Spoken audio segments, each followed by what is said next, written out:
Alicia masak apa tu untuk mak mertua dia? Nampak macam menarik kan korang? Kalau korang nak tahu Alicia masak pasta sardin, nak tahu sedap ke tak? Jom kita tengok reaksi mak mertuanya. Assalamualaikum Syah. Mama nak datang cyber tengok bunga dengan Batra sekejap boleh?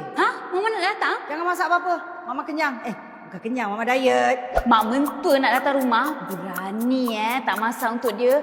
Aduh, nak masak apa ni? Apa yang senang, cepat dan sedap? Mama suka sardin. Mama suka pedas sikit dengan masam sikit. Dah tahu dah masak apa? Jom. Jangan lupa nak ambil hati mak mentua. Korang kena tahu apa yang dia suka. Sanremo pasta ni memang favourite mak mentua kita.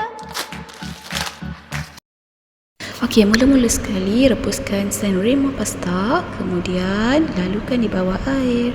Lepas tu kita gorengkan sardin dan ketepikan dulu, and then kisar bawang besar, cili dan juga bawang putih. Kemudian masukkan Sanremo, tomato, onion, and masukkan cooking cream. Lepas tu diauni mengkurut air rebus, garam, lada hitam dan masukkan pasta. Kemudian perahkan lemon, daun basil dan masukkan sardin. Siap.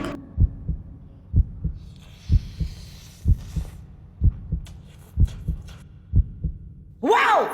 Yes! Rasa masam, pedas yang perfect sangat. Ada sardin, ada pasta. Favourite Mama kan? Yes. Itulah yang buat pasta sardin untuk Mama. Yes, I know. Sardin and Sanremo. Sanremo pasta ni memang perfect untuk whole family. Tips nak pikat hati mak mentua, kenalah pandai masak sedap. Korang cubalah kat rumah.